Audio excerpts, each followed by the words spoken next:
Hello. Before we begin, I just wanted to ask that if you enjoy the content we are creating, please like, comment and subscribe. Now, today's video. This article was written by Westland Mayor Bruce Smith, but is relevant to all of us across Aotearoa. Distraction and key messaging are the trade tools of any in the government PR sector. In a nutshell, am I concerned about this? Yes. I have been asked by a number of journalists to comment on the proposed Three Waters changes. I haven't done so at this stage because to explain my view needs time. This is my journey with Three Waters so far. The government decides that clean water is a priority for every New Zealander. The government stands by legislating a water regulator and makes it mandatory to enforce the standard that the government has decided upon for the supply of drinking water. It is basing its decisions on the Scottish water model. This is where I saw the first crack appear. The regulator must ensure that all users of water get the same treatment across New Zealand. It's again a one-size-fits-all for everybody that uses water, no matter if you're rain-fed or aquifer-fed. A big difference. Coasters. The question of what it will cost ratepayers has not been considered as a priority. Can New Zealand afford a gold-plated water management regime? Would a bronze or silver plate model have been a better first step? The regulator has already indicated he has the power of enforcement and he will use it. I wonder what that means.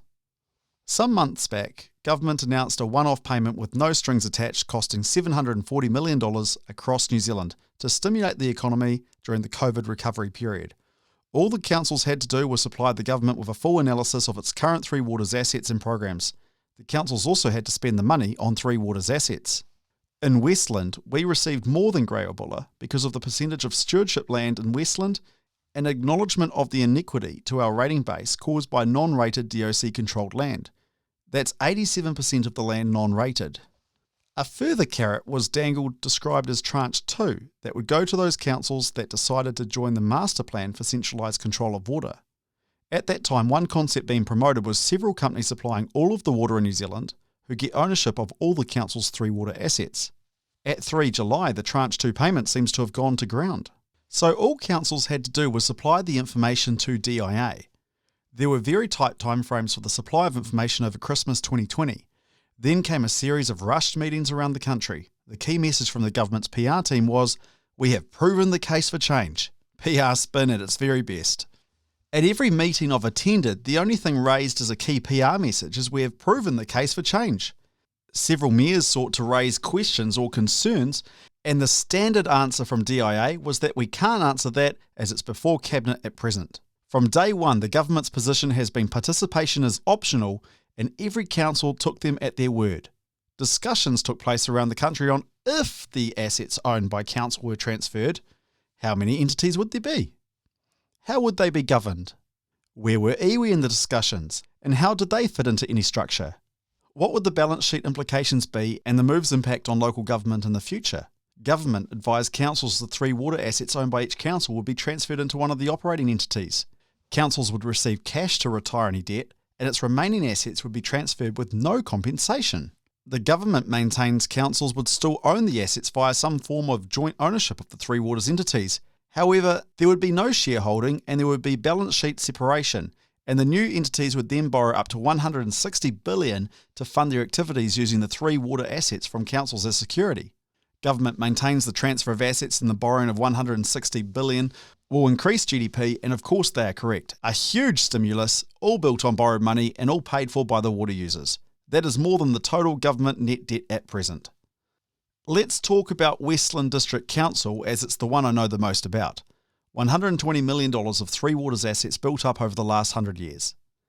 The balance sheet impact with the removal of Three Waters assets for the Westland District Council when these assets are taken and $7 million of debt paid to WDC with the rest written off, that's a balance sheet write-off of $113 million for Westland ratepayers.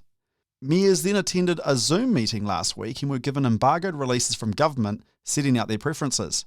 There will be 4 entities that cover the Ngāi Tahu Takiwai in the South Island, with Nelson and Marlborough excluded. There will be 3 entities in the North Island.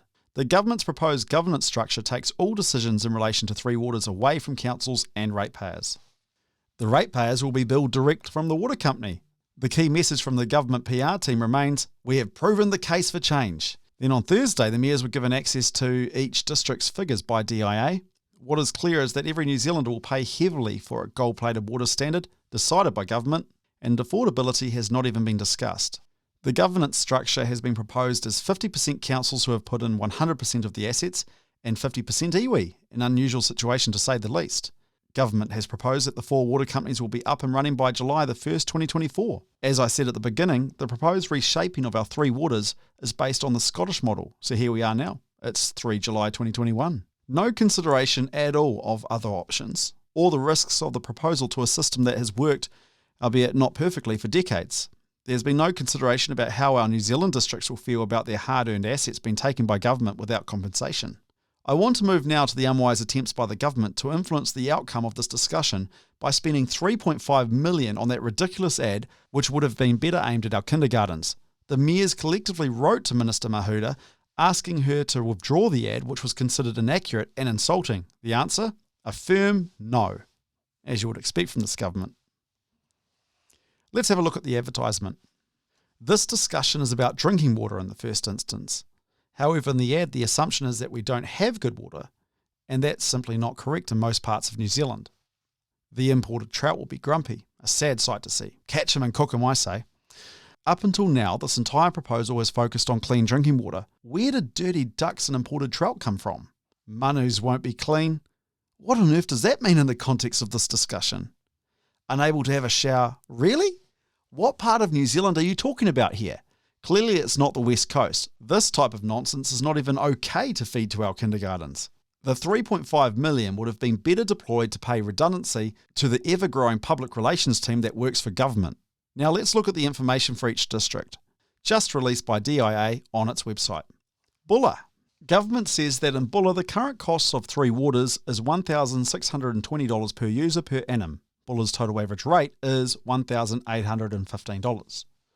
The government says that with reform, the cost to each Bulla user will be $1,640 and says that if there was no reform, this goes to $8,698 per user per year. Grey. We move on to the Grey district where the government says of the current cost of 3 waters, it is $1,160 per user per annum. With reform, the 3 waters cost will rise to $1,640, identical to Bulla. With no reform, government says the cost will be the same as Bulla at $8,690 per user per annum. Westland. And then we move to Westland, where the government says the current cost of 3 waters is $2,140 per year per user. Note, the average rate is $3,030. With reform, the bill from the water regulator will be the same as Bulla and Grey, $1,640. With no reform, after going through all the numbers, guess what? It's $8,690 per annum per user, the same as Bulla and Grey districts. Are you confused? I'm not surprised. My take at present is the bar has been set far too high by government for the regulator and New Zealand won't be able to afford it. In reality, it'll add $160 billion to the country's debt, which is more than the current net government debt. There has been a concentrated effort to sell the positives of this scheme with no effort to establish and discuss the risks and the increase in water charges that will arise. The ratepayers of each district on the West Coast will struggle with the concept of having their assets taken and being billed with large increases from the water regulator. Bills they'll have no control over, where at present elections bring about accountability. Here's where I see it at present. Nothing has been put to our council seeking any form of decision. I doubt if I'll be able to put my hand on my heart and try to sell this proposal to my councillors, but it's more important to our community as you are the owners of the assets and will pay the increased cost of water via bills from the water regulator. Catch you later.